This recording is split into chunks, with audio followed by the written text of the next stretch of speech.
Me llamo María y Elena, tengo 61 años. Y anoche mi propio hijo me golpeó hasta que sangré por culpa de una sopa sin sal. Mientras yo permanecía en el suelo de la cocina limpiando mi sangre con un trapo viejo. Él fue con calma al cuarto. Cerró la puerta y se acostó a dormir como si no hubiese pasado nada, como si darle golpes a su madre fuera lo más normal del mundo. Esta mañana me desperté con el cuerpo dolorido, golpes en los brazos y un corte en el labio, que aún me duele al hablar. Pero lo que más pesa no son los golpes, es la humillación. Que el hijo que crié con tanto empeño, al que entregué todo, me trate como si fuera su empleada, como si mi único papel en la vida fuera servirle y callarme. Me levanté a las 5 como todos los días.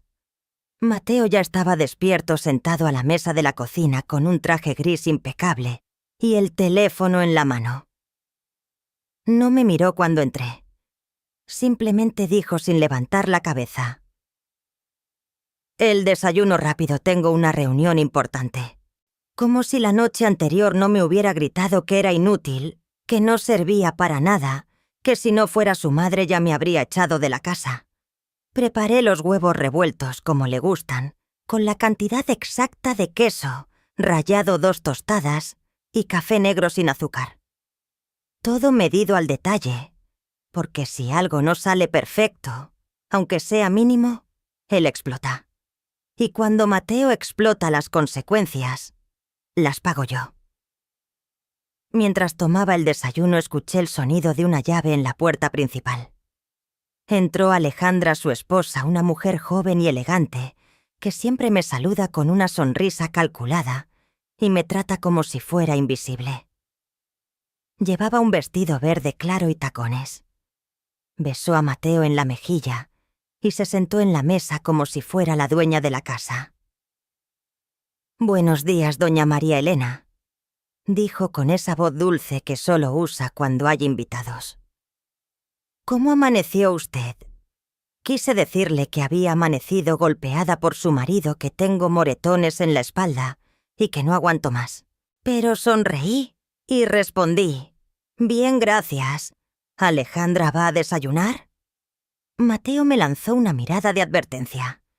Sus ojos decían claro: una palabra de más, y esta noche será peor. Entonces añadió con esa sonrisa fingida que saca cuando hay público: «Mira, mamá, compré este maquillaje nuevo. Te va a quedar perfecto. Cubre esas heridas que te hiciste anoche al tropezar. Sí, heridas». Así llama él a lo que me hizo, como si hubiera sido un accidente, como si me hubiera golpeado sola contra su puño. Tomé el maquillaje sin decir nada. Era una base cara de esas que cuestan más de 200-500 pesos. Seguro la compró con mi propio dinero de la pensión porque él controla mi cuenta. Me dice que es por mi bien, que a mi edad no puedo manejar el dinero sola. La verdad es que no he visto un centavo de mi pensión en 2 años. Alejandra lo miró con esos ojos llenos de admiración. «Eres tan atento, amor, siempre cuidando de tu madre. Si ella supiera... Si supiera que el esposo perfecto, ese ejecutivo exitoso que maneja grandes cuentas en la oficina, llega a casa cada noche a descargar su frustración conmigo». Tras el desayuno, Mateo se ajustó la corbata roja, tomó su maletín y me susurró al oído mientras Alejandra retocaba el maquillaje: «¿Recuerda lo que hablamos anoche? Si algún día abres la boca, si le cuentas a alguien lo que pasa aquí, te vas a arrepentir. Nadie te va a creer. Eres una vieja loca que vive de la caridad de su hijo». Sus palabras me helaron la sangre. Salieron tomados de la mano como la pareja perfecta que fingen ser. Los vi desde la ventana subirse al coche nuevo de Mateo, un sedán negro, que costó más de 400.000 pesos. Mi dinero, todo comprado con mi dinero. Cuando la casa quedó en silencio, me senté en la cocina y empecé a llorar. No eran lágrimas de tristeza, sino de rabia e impotencia. porque sé que tengo que hacer algo. Y no sé qué. Sé que no puedo seguir viviendo así, pero tampoco sé cómo salir de este infierno. Me quedé horas en esa cocina silenciosa viendo la luz del sol moverse lentamente por los azulejos. Esta casa fue mi refugio, la compré hace 30 años con lo que ahorré, trabajando como secretaria ejecutiva en el despacho Gómez en Asociados. 40 años de mi vida dedicados a ese trabajo. Levantándome a las 5, siempre puntual, organizando la vida ajena. Nunca imaginé que acabaría prisionera en mi propia casa. Todo empezó hace 3 años, cuando Mateo se separó de su primera esposa. Una noche apareció en mi puerta con una maleta y ese rostro de niño perdido que siempre me conmovía. «Mamá, necesito quedarme un tiempo hasta arreglar mis cuentas», me dijo. Afirmó que el divorcio lo había dejado en la ruina, que había perdido la casa, que no tenía dónde vivir. Yo, la madre tonta de siempre, le abrí la puerta y el corazón. «Claro, hijo, esta también es tu casa». ¡Qué ingenua fui! No sabía que estaba invitando al demonio a vivir conmigo.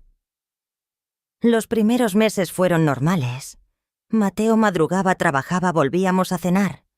Incluso me ayudaba con las compras. Pensé que por fin tendríamos la relación madre-hijo que siempre soñé. «Mamá, y a tu edad no deberías tener tanto efectivo. Es peligroso. Déjame ayudarte con las cuentas». Y yo, la tonta, le di acceso a mi cuenta. «Es solo para ayudarte», me decía. «Es mi hijo. No me haría daño». Qué equivocada estaba. En 6 meses, Mateo se había apoderado de mi dinero. Mi pensión de 6.200 pesos al mes iba directamente a su cuenta. Me daba 200 pesos por semana para gastos personales, como si fuera una mesada infantil. Cuando preguntaba por el resto, respondía: «Mamá, estoy invirtiendo tus ahorros para que crezcan. Confía en mí». Luego llegó Alejandra, una mujer 25 años menor que él, con una sonrisa perfecta y una ambición que se notaba a distancia. La conoció en la oficina donde trabajaba como asistente de marketing. Se casaron 6 meses después en una boda que costó más de 30.000 pesos. Mi dinero, por supuesto. Desde que Alejandra entró en nuestras vidas, todo empeoró. Mateo empezó a tratarme como la trabajadora de la casa. Mamá prepara la cena para mí y para Alejandra. Algo elegante. Ella está acostumbrada a cosas finas. Mamá limpia el baño de visitas. Vendrán personas importantes. Mamá lava esta camisa a mano. Es muy cara para la lavadora. Y yo obedecía. Obedecía por miedo a su ira, por temor a que cumpliera la amenaza de echarme de mi propia casa, porque aunque la casa figura a mi nombre, Mateo me convenció de poner también el suyo en la escritura por seguridad. Me levanté a las 5, como todos los días. Mateo ya estaba despierto, sentado a la mesa de la cocina con un traje oscuro impecable y el teléfono en la mano. No me miró cuando entré. Simplemente dijo sin levantar la vista: «Mamá, por si pasa algo con la señora». Como si la noche anterior no me hubiera gritado que era inútil y que si no fuera por el hecho de que es mi madre, ya me habría echado de la casa. Preparé los huevos revueltos tal y como le gustan, con la cantidad exacta de queso rallado, 2 rebanadas de pan tostado y café negro sin azúcar. Todo medido al milímetro, porque si algo falla, por mínimo que sea, explota. Y cuando Mateo explota, la que paga soy yo. Mientras desayunaba, escuché la llave en la puerta. Entró Alejandra, su mujer joven, elegante, siempre con esa sonrisa estudiada que me dice más de su teatro que de su amabilidad. Llevaba un vestido claro y tacones. Besó a Mateo en la mejilla y se sentó como si fuera la dueña. «Buenos días, doña María Selelena», dijo con esa voz dulce que saca cuando hay gente presente. «¿Cómo amaneció usted?» Quise decirle que había amanecido golpeada por su marido con moretones en la espalda que ya no podía más, Pero sonreí y respondí: «Bien, gracias. ¿Va a tomar algo, Alejandra?» Mateo me lanzó una mirada que lo decía todo. Una palabra de más, y esta noche será peor. Entonces añadió con esa sonrisa fingida que usa en público: «Mira, mamá, compré este maquillaje nuevo. Te va a quedar perfecto. Cubre esos moratones que te hiciste anoche al tropezar». Sí, moratones. Así llama él, a lo que me hizo como si hubiera sido un accidente, como si yo me hubiera lastimado sola contra su puño. Tomé el maquillaje sin decir nada. Era una base cara de esas que cuestan una fortuna. Seguramente la pagó con mi propia pensión porque él maneja mis cuentas. Me dice que es por mi bien que a mi edad no debo preocuparme por el dinero. La verdad es que no he visto un centavo de mi pensión en 2 años. Alejandra lo miró con ojos de admiración. «Eres muy atento, cariño, siempre cuidando de tu madre. Si ella supiera... Si supiera que el marido perfecto es ese ejecutivo que maneja grandes cuentas, llega a casa cada noche a descargar su frustración conmigo». Después de desayunar, Mateo se ajustó la corbata, cogió el maletín y me susurró al oído mientras Alejandra retocaba el maquillaje: «Si algún día abres la boca si le cuentas a alguien lo que pasa aquí, te vas a arrepentir. Nadie te va a creer. Eres una vieja loca que vive de la caridad de su hijo». Sus palabras me llenaron de frío. Salieron tomados de la mano como la pareja perfecta que fingen ser.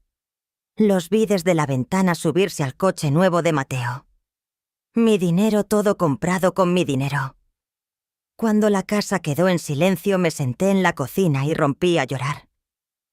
No eran lágrimas de duelo, sino de rabia y de impotencia, porque sé que tengo que hacer algo. Y no sé cómo. Sé que no puedo seguir así, pero tampoco sé escapar de este infierno. Me quedé horas en la cocina en silencio viendo cómo la luz del sol se deslizaba por los azulejos. Esta casa fue mi refugio, la compré hace 30 años, con lo que ahorré trabajando como secretaria en el despacho Gómez en Asociados. 40 años de mi vida dedicados a esa labor, madrugando a las 5 puntual organizando la vida de otros. Nunca imaginé quedar prisionera en mi propia casa. Todo empezó hace 3 años cuando Mateo se separó de su primera esposa. Una noche apareció en mi puerta con una maleta y ese rostro de niño perdido que siempre me conmovía. «Mamá, necesito quedarme un tiempo hasta arreglar mis cuentas», me dijo. Decía que el divorcio lo había dejado arruinado, que había perdido la casa, que no tenía dónde ir. Yo, la madre ingenua, le abrí la puerta y el corazón. «Claro, hijo, esta también es tu casa. Qué equivocada fui». No sabía que le estaba dando cobijo al demonio. Los primeros meses fueron normales. Mateo madrugaba, trabajaba, volvíamos a cenar. Incluso ayudaba con las compras. Pensé que al fin tendríamos la relación de madre e hijo, que siempre soñé. «Mamá, no, a tu edad no deberías manejar tanto efectivo. Es peligroso. Déjame ayudarte con las cuentas». Y yo, tonta, le di acceso a mi cuenta. «Es solo para ayudarte», me decía. «Es mi hijo. No me haría daño». Qué equivocada estuve. En 6 meses, Mateo se había apropiado de mi dinero. Mi pensión de 6.200 pesos al mes iba directamente a su cuenta. Me daba 200 pesos por semana para gastos personales, como si fuera una mesada para una niña. Cuando preguntaba por el resto respondía: «Mamá, estoy invirtiendo tus ahorros para que crezcan. Confía en mí». Entonces llegó Alejandra, 25 años menor, con una sonrisa perfecta y una ambición que se notaba a distancia. La conoció en la oficina donde trabajaba como asistente de marketing. Se casaron 6 meses después en una boda que costó una fortuna. Mi dinero, por supuesto. Desde que Alejandra entró, todo empeoró. Mateo empezó a tratarme como a la empleada de la casa. «Mamá prepara la cena para mí Y para Alejandra. Algo elegante. Ella está acostumbrada a cosas finas. Mamá limpia el baño de visitas. Vendrán personas importantes. Mamá lava esta camisa a mano. Es muy cara para la lavadora. Y yo obedecía. Obedecía por miedo a su rabia, por temor a que cumpliera la amenaza de echarme de mi propia casa, porque aunque la vivienda figura a mi nombre, Mateo me convenció de poner también el suyo en la escritura por seguridad.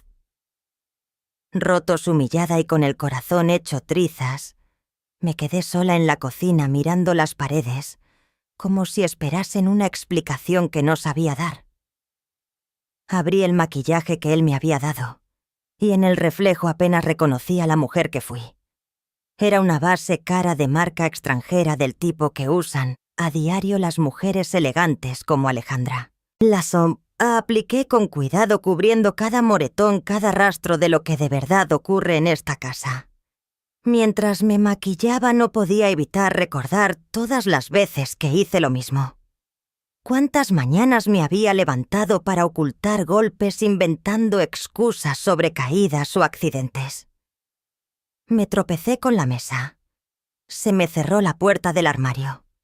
Me resbalé en la escalera. Una mentira tras otra para proteger la reputación de mi hijo. Salí a hacer las compras con la lista en la mano y el rostro perfectamente maquillado. En el mercado traté de estirar esos 60 pesos lo más posible. Compré camarón congelado en vez de langosta fresca. Vino de la marca más barata que no fuera terrible pasta en oferta. Cada peso contaba. Mientras esperaba en la fila, una mujer mayor se me acercó. Era doña Carmen, mi vecina de al lado, una viuda de unos 65 años, que siempre había sido amable conmigo. «Hola, María Elena», me dijo con una sonrisa cálida. «¿Cómo está, querida? Hace tiempo que no la veo en el jardín». «Hola, doña Carmen, estoy bien, gracias. He estado ocupada con la casa», respondí. Ella me observó con detenimiento, y noté cómo sus ojos se detuvieron en mi labio a pesar de la base. «¿Se lastimó la boca?», preguntó con preocupación. Mi corazón se aceleró. No es nada. Me golpeé con la puerta del armario anoche. Usted sabe lo torpe que soy». Doña Carmen frunció el ceño, pero no insistió. «Bueno, si necesita algo ya sabe dónde vivo. Siempre estoy en casa por las tardes». Sus palabras me llegaron al alma. Hacía tanto tiempo que nadie me ofrecía ayuda sincera, que nadie me trataba con verdadera bondad. Por un instante quise contarle todo, pedir auxilio, confesar el infierno en el que vivía. Pero la voz de Mateo resonó en mi cabeza. «Si algún día abres la boca se contar alguén, o que acontece aquí vai, se arrepender. Nadie te va a creer. Tú é unha bella maluca que vive da caridade do seu fillo». «Gracias, doña Carmen», dije solamente. «Usted es muy amable». Regresé a casa y empecé a cocinar como loca. Todo tenía que estar listo al mediodía, cuando Alejandra y sus amigas llegarían. Limpié la casa de arriba abajo. Puse la mesa con la vajilla buena, coloqué flores en el centro. Todo debía estar impecable. Mientras cocinaba no podía dejar de pensar en lo que me había dicho doña Carmen. «Si necesita algo ya sabe dónde vivo». ¿Será que sospechaba? ¿Será que había escuchado los gritos por las noches? A las 11:30 sonó mi teléfono. Era un número desconocido. «¿Doña María Elena Dourado?», preguntó una voz masculina. «Sí, soy yo. Soy el contador de la empresa de su hijo Mateo. Necesitamos hablar urgentemente sobre algunas discrepancias en las cuentas. ¿Podría venir a la oficina esta tarde?». Mi corazón se detuvo. ¿Discrepancias? No entiendo. Prefiero no hablar por teléfono. Podría venir a las 3. Es muy importante. Colgué con las manos temblorosas. ¿Qué habría hecho Mateo en el trabajo? ¿Por qué me llamaban a mí? Sentí un nudo en el estómago, pero no tuve tiempo de pensar más, porque Alejandra y sus amigas ya estaban llegando. El timbre sonó justo al mediodía. Respiré hondo, retoqué la base y fui a Quisquis a abrir. Allí estaba Alejandra con 3 mujeres vestidas como si fueran a un desfile de moda. Ropa de marca, bolsos de diseñador, zapatos que costaban más que mi pensión. «Hola, doña María Elena», dijo Alejandra con esa voz melosa que reserva para ocasiones especiales.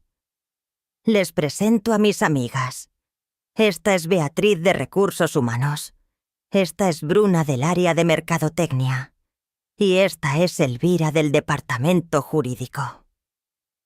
Sentí que el corazón se me paraba al oír ese nombre. No podía ser casualidad. La miré bien y sí era ella. Elvira Costa, mi hermana menor, a quien no veía desde hacía más de 2 años. Me miró con la misma sorpresa, pero ambas fingimos. Siempre fue más lista que yo, más aguda. Entendió al instante que algo extraño pasaba, sobre todo cuando vio mi maquillaje recargado y mi nerviosismo.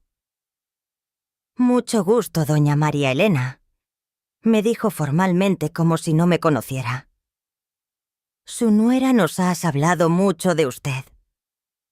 Las invité al comedor donde había puesto mi mejor mantel, la vajilla de porcelana heredada de mamá y las copas de cristal que usaba solo en ocasiones especiales. Todo parecía elegante, tal como Mateo había exigido. Serví el almuerzo intentando que no me temblaran las manos. La pasta con camarones quedó sabrosa pese al presupuesto limitado. La ensalada César se veía fresca. El pan estaba caliente. Incluso logré hacer un tiramisú sencillo de postre. Las mujeres comían y charlaban sobre su trabajo, sobre sus vidas, sobre planes de fin de semana. Yo iba y venía de la cocina sirviendo más vino, retirando platos como la anfitriona perfecta que debía ser. Pero Elvira no apartaba sus ojos de mí. Conocía esa mirada, la misma de cuando éramos niñas, y yo ocultaba algo. Durante toda la comida me observó en silencio, estudiando cada movimiento. «La comida está deliciosa», comentó Beatriz. «¿Usted preparó todo esto, doña María Elena?» «Sí, me gusta cocinar», respondí con una sonrisa forzada. «Es un placer cuando es para personas tan encantadoras como ustedes». «Qué suerte la de Mateo tener una madre tan dedicada», añadió Bruna. «Hoy en día es difícil encontrar mujeres que se entreguen tanto al hogar». Alejandra sonrió orgullosa. «Es verdad. Doña María Elena siempre se encarga de todo. Es como tener una empleada doméstica, pero mejor porque lo hace con amor». Sus palabras me atravesaron como cuchillos, pero mantuve el gesto. Una empleada gratuita. Eso era lo que significaba para ellos. Elvira carraspeó. «¿Y qué hacía usted antes, doña María Elena? ¿Siempre se dedicó al hogar?» No respondí, sintiendo un poco de orgullo por primera vez en años. Trabajé 40 años como secretaria ejecutiva en el bufete de abogados Gómez en Asociados. Me jubilé hace 3 años. Los ojos de Elvira brillaron. Gómez en Asociados. Era uno de los despachos más prestigiosos de la ciudad, donde ella había sido pasante en sus años de estudiante. «Qué interesante, conozco ese bufete, tienen una gran reputación». «Usted debió conocer a mucha gente importante en todos esos años».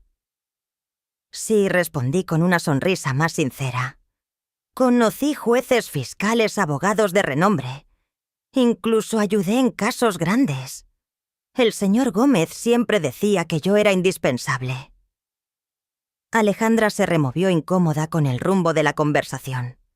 A Alejandra no le gustaba que hablaran de mis logros, que alguien recordara mis años de trabajo. De inmediato cambió de tema. «Bueno, pero ahora doña María Elena ya está jubilada, disfrutando de su merecido descanso. dijo con esa sonrisa fingida. El Mateo se encarga de todo, de sus finanzas, de sus necesidades. Es un hijo muy responsable. Elvira me clavó la mirada en cuanto escuchó esas palabras. Conozco a mi hermana y sé que aquello le sonó extraño. Una mujer que pasó 40 años en un bufete de prestigio no necesita que su hijo le administre el dinero. La comida siguió con conversaciones banales, pero yo sentía cómo la tensión se espesaba en el ambiente. Elvira no dejó de observarme y sabía que ya había notado algo raro. Cuando fui a la cocina por el postre, ella me siguió.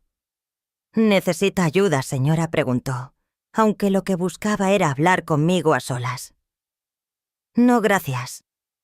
Todo está bajo control», respondí evitando mirarla. María Elena dijo en voz baja, usando por primera vez mi verdadero nombre en toda la tarde. «Estás bien, te noto distinta». Por un segundo mis defensas cayeron. Quise abrazarla, soltarlo todo, rogarle ayuda. Pero en ese instante escuché las llaves de Mateo en la puerta. Había llegado antes de lo esperado. «Está todo bien», Elvira, respondí de inmediato. «Solo estoy algo cansada». Mateo entró al comedor con esa sonrisa perfecta que se pone cuando hay visitas. Saludó a las mujeres con elegancia, besó a Alejandra en la mejilla y me miró con aire de aprobación. El almuerzo había salido justo como él lo había ordenado. «¿Cómo están las señoritas más guapas del despacho?», dijo con ese carisma falso de exhibición. «Espero que mi madre las haya atendido bien». «Excelente», contestó Beatriz. «Su madre es encantadora». Mateo puso la mano en mi hombro y yo me encogí sin querer. Él lo notó y apretó un poco más como advertencia silenciosa. «Es la mejor madre del mundo», dijo mientras sus dedos se clavaban a través de mi blusa. Siempre pendiente de todo, siempre sacrificándose por la familia. Después del postre, las invitadas comenzaron a despedirse. Elvira fue la última. Antes de salir me tomó la mano. «Fue un placer conocerla, doña María Elena», dijo en voz alta para que Mateo escuchara. Pero luego susurró al oído. «Nos veremos pronto». Cuando todas se fueron, Mateo cerró la puerta de un portazo. «Viejas metiches», murmuró. «Pero esto no termina aquí. Mañana iremos juntos al banco y firmarás todos los papeles que yo te diga. Vas a retirar la denuncia que seguro ya metiste y dirás que todo fue un malentendido». No contesté sin rodeos. «¿Cómo que no? No pienso firmar nada. No voy a retirar ninguna denuncia, y mucho menos seguiré siendo cómplice de tus robos». Mateo me miró con una rabia que jamás había visto.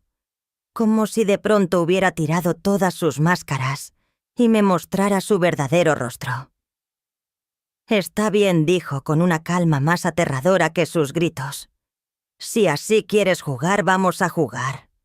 Pero te advierto algo, cuando termine contigo vas a desear no haber nacido».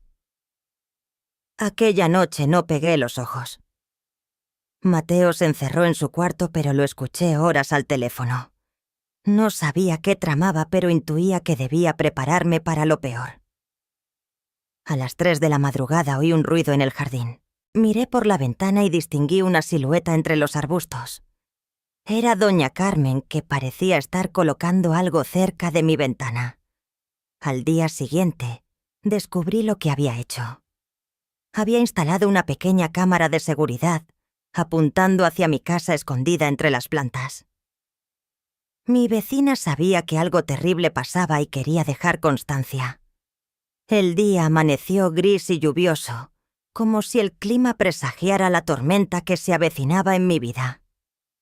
Mateo se levantó más temprano de lo normal a las 5. Lo oí moverse y hablar en voz baja por teléfono, preparando algo que me puso los nervios de punta. Cuando bajé a la cocina ya estaba vestido con su mejor traje negro el que reservaba para las reuniones más importantes. El cabello perfectamente peinado, la corbata recta impecable. Parecía el exitoso ejecutivo que todos admiraban, no el monstruo que habitaba bajo mi techo. «Buenos días, madre», me dijo con un tono dulzón casi cantado. «¿Durmió bien?» Su dulzura me erizó la piel. Lo conocía demasiado. Cuando se mostraba amable, era porque planeaba algo peor. Sí, mentí mientras le servía el café como siempre. «Qué bien», dijo, sonriendo con una mueca que no alcanzaba sus ojos. «Porque hoy será un día muy especial. Estuve pensando toda la noche en lo que hablamos ayer», continuó, mientras se sentaba a desayunar como si nada. «He decidido que tienes razón. Quizás fui demasiado duro contigo. Al fin y al cabo eres mi madre, y mereces respeto». Sus palabras me descolocaron. ¿Mateo reconociendo un error, pidiendo disculpas? Era tan fuera de lugar que supe al instante que era una trampa. Y entonces lo soltó mientras untaba mantequilla en el pan. «Hoy iremos juntos al banco. Vamos a aclarar todo este malentendido con mi empresa. Dirás que autorizaste cada transferencia y que sabías perfectamente lo que pasaba con tu dinero. Ahí estaba la verdadera razón de aquella falsa gentileza». «No lo haré, Mateo», dije intentando mantener la voz firme. Su sonrisa se borró poco a poco. «Claro que lo harás, madre, porque si no lo haces, cosas muy desagradables van a suceder». «¿Me estás amenazando?» «No, mamá», contestó terminando el café. «Te estoy explicando la realidad. Mira alrededor, esta casa, esta mesa donde desayunas, la cama en la que duermes, la comida que comes. Todo existe porque yo lo permito. ¿Y si un día no lo permito más?» Dejó la frase suspendida, pero el mensaje era claro. Me dejaría en la calle si no obedecía. Además, añadió tomando el celular. «He pensado en llamar a algunos médicos que conozco, especialistas en ancianos con problemas de memoria, demencia senil. ¿Sabes lo triste que es cuando las madres empiezan a inventar historias hasta acusar a los propios hijos de atrocidades?» Sentí la sangre helarse en mis venas. No solo me amenazaba con echarme, sino con declararme demente incapaz para que nadie creyera en mí. «Hay varias personas que pueden confirmar tu estado mental deteriorado», prosiguió con esa voz fría y calculadora. «Alejandra, por ejemplo. Justo ayer le comenté lo confundida que te noto. Y tus invitadas también vieron algo extraño en ti». Era mentira, pero hablaba con tal seguridad que por un instante dudé de mi propia cordura. Así funcionaba su manipulación, me hacía cuestionar todo, incluso mi percepción de la realidad. «Entonces nos vamos ao banco ás 10», dijo levantándose de la mesa. «A señora vai vestir a súa mellor roupa, vaise arrumar bonitiña e vai sorrir en cuanto asina todos os papéis que puseren na súa frente». «Entendido». Yo no respondí. Me limité a recoger los platos del desayuno para ganar unos minutos y pensar con la cabeza fría. «Estoy hablándole», gritó, y toda su falsa cordialidad se desvaneció. «Entendido. Entendido», murmuré odiándome por sentirme tan pequeña. Mateo se fue al despacho, pero antes de salir me advirtió: «Ni pienses en salir de esta casa. Nem pense en falar no telefone con ninguén. Heu volto ás 9:30 para te levar ao banco». En cuanto la puerta se cerró, me desplomé en la silla de la cocina y rompí a llorar. No eran lágrimas de pena, sino de pura rabia. Rabia contra él, y más aún contra mí por haber permitido llegar a este punto. Permanecí así unos minutos hasta que escuché un golpecito en la puerta trasera. Era doña Carmen con el gesto urgente. «María Elena, abra rápido», susurró tras el vidrio. «Es importante». Abrí y entró deprisa, mirando a los lados para asegurarse de que estábamos solas. Lo escuché todo, dijo sin rodeos. Tengo la cámara instalada cerca de tu ventana da cociña. Grabé toda la conversación que a señora teve como seu fillo. El corazón me dio un brinco. Todo. As amenazas a chantaje a maneira como ele falou como a señora sí. Tengo pruebas de que él quiere obligarlas a mentir sobre el dinero robado. Por primera vez en días sentí una chispa de esperanza. ¿Qué podemos hacer con eso? Doña Carmen sonrió. Tengo una amiga que trabaja en la fiscalía. Se llama Bruna.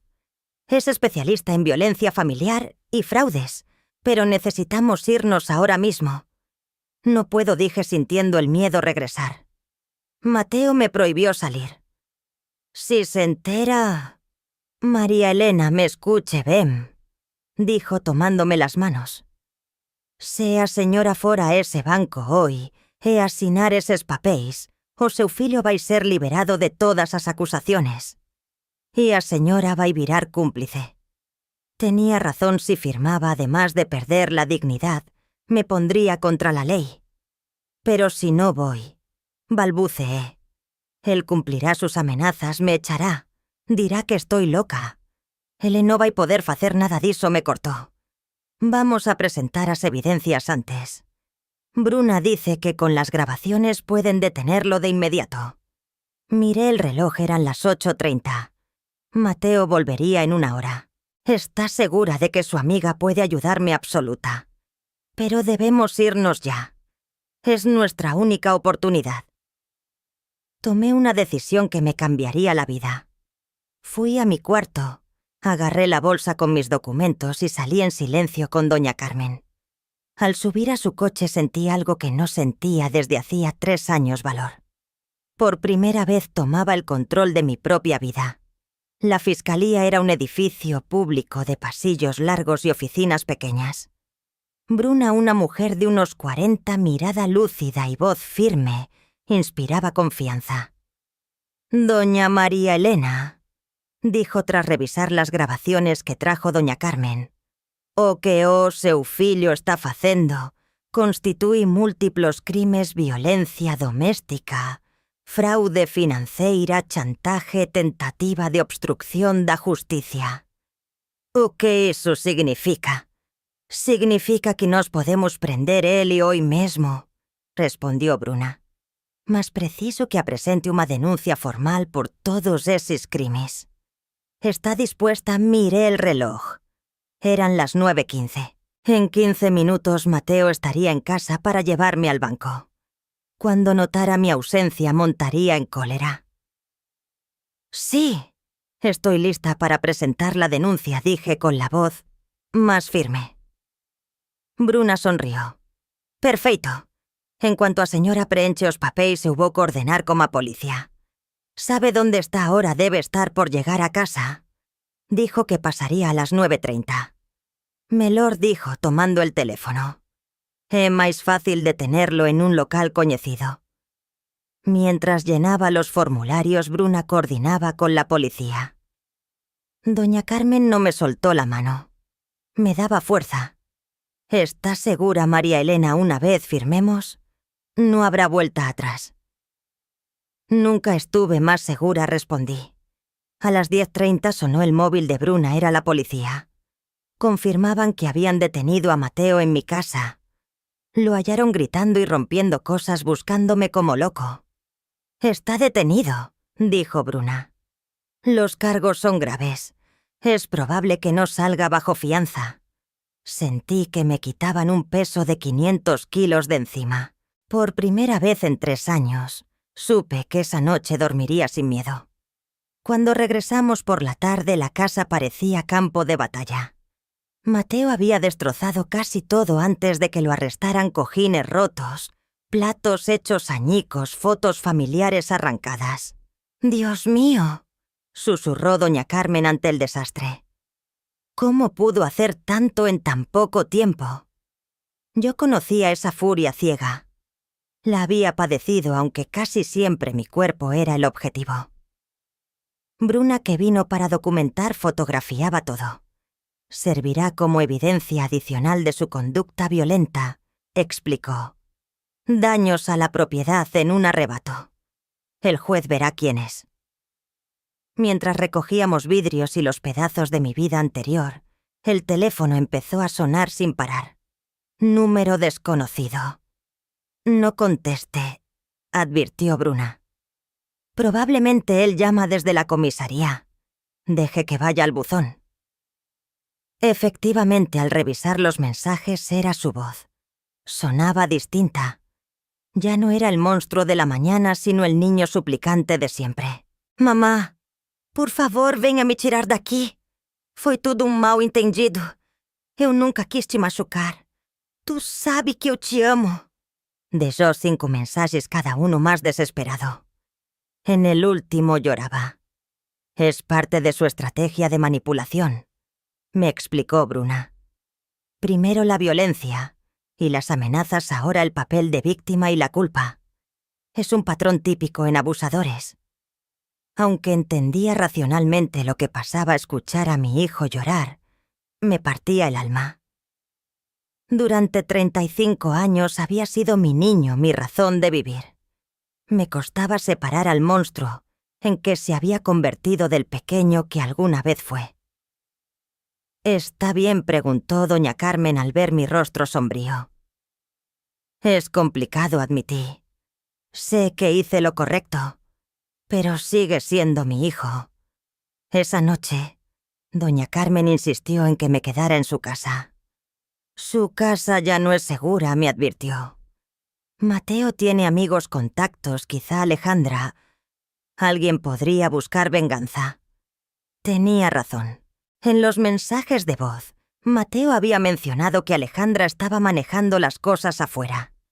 No sabía qué significaba, pero me aterraba descubrirlo. La casa de doña Carmen era modesta pero cálida.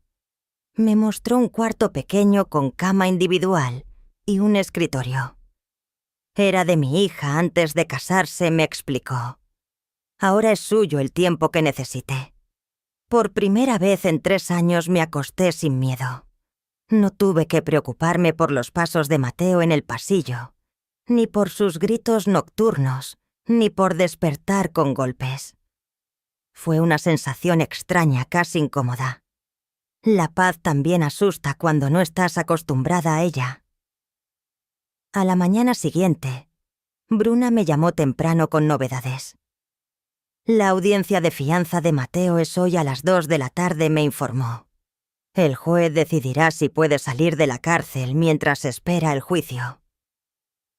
¿Y cuáles son sus posibilidades?, pregunté sintiendo que el miedo regresaba.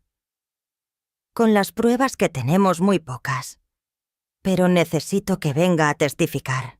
Su declaración será crucial para que el juez entienda el peligro que representa. La audiencia fue en una sala pequeña del tribunal. Mateo estaba en la mesa de los acusados vestido con el uniforme naranja de los reclusos. Cuando me vio entrar, su expresión cambió. Ya no era el hijo arrepentido de los mensajes. Era pura rabia contenida. Alejandra estaba entre el público arreglada como siempre, pero con el rostro cansado como si no hubiera dormido. Al cruzar miradas vi en sus ojos algo que no esperaba: vergüenza. El juez, un hombre de unos 60 años, serio, pero justo, revisó los documentos antes de empezar. Doña María Elena me dijo cuando llegó mi turno, cuénteme con sus palabras lo que ha vivido en su casa durante estos años. Respiré hondo y hablé. Conté sobre los golpes, el control de mi dinero, las amenazas, la humillación constante. La voz me temblaba a ratos, pero seguí. Cuando mencioné los 50.000 robados, vi a Mateo encogerse en su silla. Su abogado, un joven de traje caro, intentaba objetar sin parar, pero el juez lo silenciaba. «¿Y qué le dijo su hijo ayer por la mañana respecto a su declaración?», preguntó el juez. Me amenazó con declararme incapaz si no mentía por él.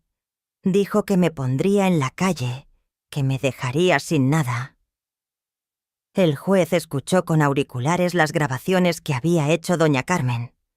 Todos esperamos en silencio. Señor Mateo Dourado, dijo al terminar, las pruebas muestran un patrón claro de violencia doméstica, fraude financiero e intimidación de testigos. Por la gravedad de los cargos y el riesgo que representa, se niega la fianza. Permanecerá detenido hasta el juicio. Mateo explotó. «Esto es una injusticia», gritó levantándose. «Esta vieja loca inventa todo. Soy un ciudadano respetable, tengo derechos». Los guardias tuvieron que sujetarlo mientras vociferaba. «Te vas a arrepentir, madre. Cuando salga haré que pagues por cada día que pase aquí». Sus amenazas resonaron en toda la sala confirmando lo que yo había dicho. Después de la audiencia, Alejandra se me acercó en el pasillo. Doña María Elena me dijo con voz temblorosa: «Necesito hablar con usted». Bruna y doña Carmen se tensaron, pero les hice un gesto de calma. «¿Qué quieres, Alejandra?», pregunté. «Quiero pedir perdón», dijo, y por primera vez su voz sonó sincera. Yo sabía que algo no estaba bien. Escuchaba gritos, veía sus moretones, notaba cómo se encogía cada vez que él levantaba la voz. «¿Y por qué nunca dijiste nada?», cuestioné. «Porque tenía miedo», confesó. «Mateo también me amenazó. Me dijo que si lo traicionaba destruiría mi carrera y mi reputación. Fui cobarde. La dejé sufrir sola porque temía perder mi vida cómoda». Sus ojos se llenaron de lágrimas. Cuando lo arrestaron encontré documentos en la oficina de la casa. No solo robó a la empresa, también a mí. Estuvimos casados 2 años y nunca supe que era un estafador. «¿Y qué vas a hacer ahora?», pregunté. «Voy a divorciarme de inmediato», respondió firme. «Y voy a testificar contra él. Ya hablé con una abogada. Quiero colaborar con la fiscalía para que pague todo lo que hizo». Al salir del tribunal sentí algo que no había experimentado en años: esperanza real. No solo había escapado de mi hijo, ahora tenía aliadas en mi lucha. Esa tarde, mientras caminábamos de regreso a la casa de doña Carmen, Bruna me dio más noticias. «La empresa donde trabajaba Mateo quiere llegar a un acuerdo», explicó. «No presentarán cargos contra usted si colabora devolviendo el dinero. Además, como reconocimiento a que fue víctima de fraude, le darán una compensación de 20.000 pesos. 20.000... Era más de lo que había tenido disponible en 3 años. «¿Y mi casa?», pregunté. Mateo dijo que estaba a su nombre también. «Revisamos los documentos», sonrió Bruna. «Su hijo mintió. La escritura sigue solo a su nombre. Él falsificó papeles, pero legalmente, la casa es suya».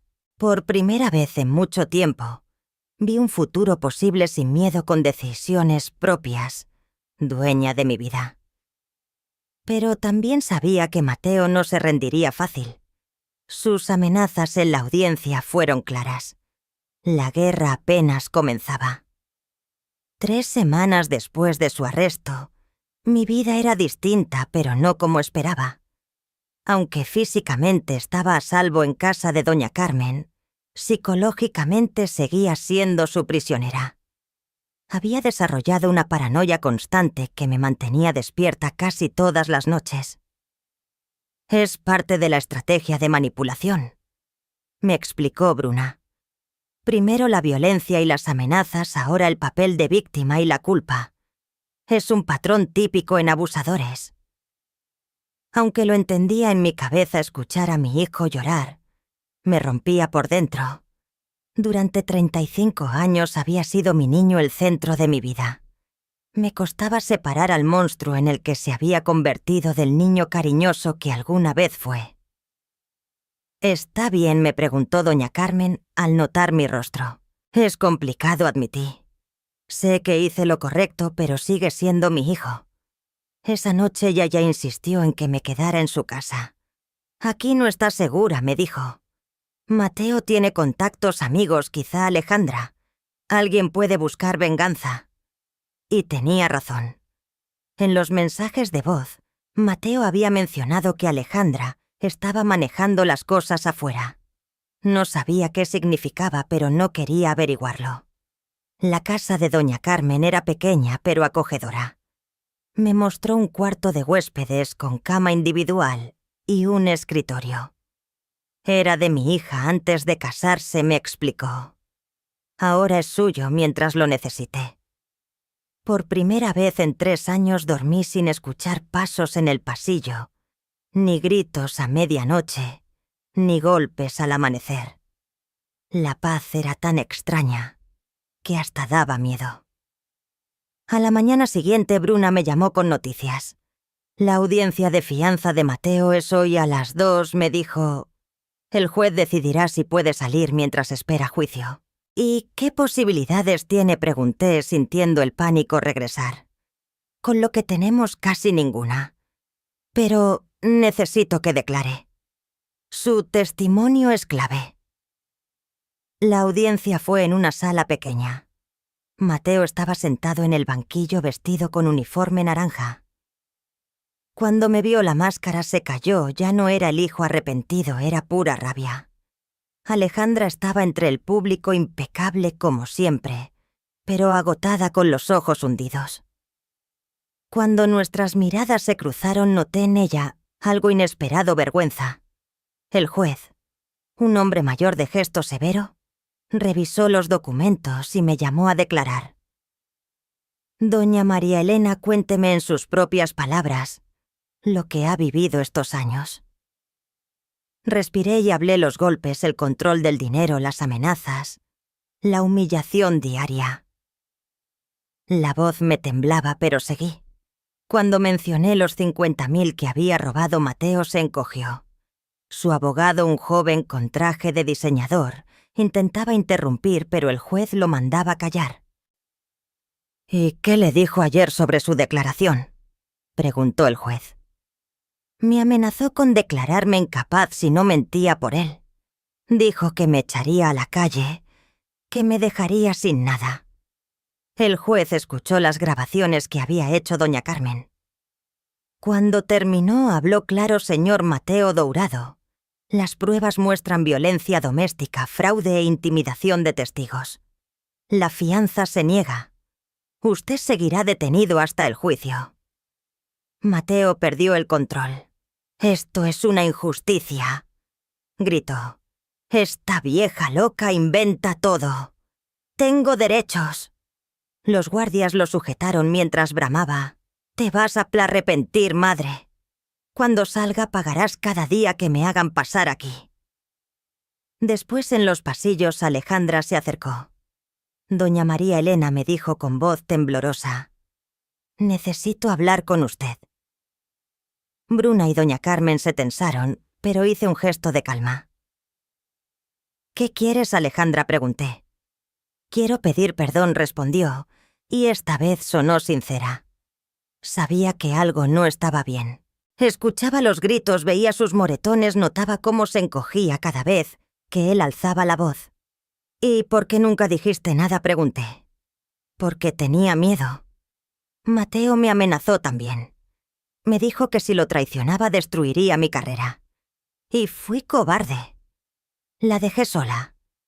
Se le llenaron los ojos de lágrimas. Cuando lo arrestaron encontré documentos en el despacho de la casa. No solo robó a su empresa, también a mí. Estuvimos casados 2 años y nunca supe que era un estafador. «¿Y qué harás ahora?», pregunté. «Divorciarme de inmediato. Y declarar contra él. Ya contacté a una abogada. Quiero ayudar a que pague». Al salir del tribunal sentí algo que no sentía desde hacía años: esperanza. No estaba sola. Tenía aliadas. Esa tarde Bruna nos dio más noticias. La empresa de Mateo quiere llegar a un acuerdo. No presentarán cargos contra usted si colabora devolviendo el dinero. Además, le darán una compensación de 20.000 pesos por haber sido víctima de fraude. ¿20.000? Más de lo que había tenido en 3 años. ¿Y mi casa?, pregunté. Mateo dijo que estaba a su nombre. «Revisamos», respondió Bruna con una sonrisa. Su hijo mintió. La escritura sigue solo a su nombre. Legalmente es suya. Por primera vez en mucho tiempo vi un futuro posible libre con decisiones propias. Pero también sabía que Mateo no se rendiría fácil. Sus amenazas en la audiencia lo dejaban claro. La guerra apenas empezaba. 3 semanas después de su arresto mi vida era distinta, pero no como esperaba. Aunque físicamente estaba a salvo con doña Carmen, seguía siendo prisionera de sus recuerdos. La paranoia me mantenía en vela cada noche. Le conté a Bruna sobre los aguinaldos en efectivo que el despacho me entregaba cada diciembre. Dinero que yo nunca declaré porque creía que eran simples regalos personales. También le confesé que en algunas ocasiones clientes agradecidos me habían dado propinas por favores extras y que tampoco las reporté porque jamás pensé que fuera necesario. ¿De cuánto dinero en total estamos hablando en 40 años? Preguntó ella. Tal vez unos 5.000, respondí con vergüenza. Bruna hizo un cálculo rápido. Con intereses y multas hablamos de una deuda fiscal cercana a 40.000. Lo más grave es que técnicamente se considera evasión. Mateo había construido una trampa perfecta. Si lo denunciaba él, podía hundirme con pruebas de mis propios errores. Si callaba, seguiría libre para maltratarme y vaciar mis cuentas. Existe una tercera opción, dijo Bruna tras un largo silencio. Una salida que él nunca imaginará. ¿Cuál? Pregunté. Adelantarnos. Confesar nosotras mismas todo antes de que él lo use como arma. Convertir su chantaje en evidencia de cómo manipula incluso desde la cárcel. La idea era arriesgada, significaba admitir públicamente fallos del pasado, enfrentar consecuencias legales y exponerme a la humillación. Pero también era la única manera de quitarle la ventaja. Si lo hacemos, continuó ella, Mateo pierde el control sobre usted. Ya no habrá secretos que pueda usar contra su madre. Miré hacia la ventana. Al otro lado de la calle estaba mi casa vacía, hecha pedazos. Ese lugar representaba mis miedos, pero también mi oportunidad de liberarme. Hagámoslo, dije con firmeza. Estoy harta de vivir bajo su sombra, harta de que controle mi vida desde una celda. Bruna sonrió. Mañana le daremos a Mateo la sorpresa de su vida. El día llegó antes de lo esperado. Bruna organizó una rueda de prensa a las 2 de la tarde, donde yo confesaría voluntariamente mis errores. Una apuesta arriesgada, pero nuestra única forma de recuperar el control. Esa mañana me levanté con una claridad que no recordaba en años. Por primera vez desde que detuvieron a mi hijo, no sentía miedo. Doña Carmen me ayudó a prepararme. Me puse mi vestido gris más sobrio, aquel que usaba en reuniones importantes, y me maquillé apenas lo necesario. ¿Estás segura de esto? María Elena me preguntó por 5ª vez. Una vez que lo diga en público no habrá vuelta atrás. Más segura que nunca, respondí, sorprendida de la firmeza en mi voz. No seguiré siendo prisionera de mis errores ni de Mateo. Al mediodía Bruna me llamó con una noticia inesperada. Rafael Ortega, jefe de Mateo en la empresa, quiere verla antes de la conferencia. Rafael era un hombre de unos 55 años con canas en las sienes y una presencia que imponía respeto. Cuando entré a su oficina se levantó enseguida. Doña María Elena, me dijo con voz grave, lo primero es pedirle disculpas. Si yo hubiera supervisado mejor, quizá todo esto se habría evitado. Usted no podía saber lo que pasaba en mi casa, contesté. Tal vez, no, dijo él sentándose, pero sí debí detectar lo que ocurría con las cuentas. Los desfalcos de su hijo no empezaron hace unos meses. Llevaba 2 años haciéndolo. Sentí un nudo en el estómago. 2 años... Así es. Al inicio eran sumas pequeñas fáciles de confundir con errores contables, pero después de su denuncia descubrimos que llevaba tiempo sustrayendo sistemáticamente. Bruna se inclinó hacia él. ¿De cuánto dinero en total hablamos? 130.000 pesos, respondió. Todo dirigido a cuentas bajo su control, incluso la de su madre. Me mareé. No solo había sido víctima de su violencia, también había sido usada como vehículo en un robo masivo. Rafael continuó. Cuando Mateo fue arrestado, revisamos más a fondo. Encontramos informes falsificados, contratos manipulados hasta venta de información confidencial a la competencia. ¿Y por qué me cuenta esto?, pregunté. Rafael sonrió por primera vez. Porque queremos ofrecerle un puesto, doña María Elena. Un empleo, dije incrédula. Durante nuestra revisión vimos su trayectoria. 40 años en un despacho prestigioso, referencias impecables. Necesitamos a alguien como usted para ayudarnos a reconstruir lo que su hijo arruinó. El salario sería de 4.000 al mes más beneficios médicos y una compensación especial de 50.000 por los daños que sufrió indirectamente. Me quedé sin palabras. Pasar de temer la cárcel y la humillación a tener una nueva oportunidad era impensable. Pero hay una condición, agregó Rafael. Necesitamos que testifique en el juicio. Su palabra será decisiva para asegurar que Mateo pague por todo, no solo por lo que le hizo a usted. Claro, respondí sin dudar. Haré lo que sea necesario. A las 2 de la tarde la sala de prensa estaba llena de periodistas, cámaras y micrófonos. Bruna había convocado a todos los medios locales, anunciando que una víctima de violencia doméstica haría una declaración importante sobre el chantaje ejercido desde prisión.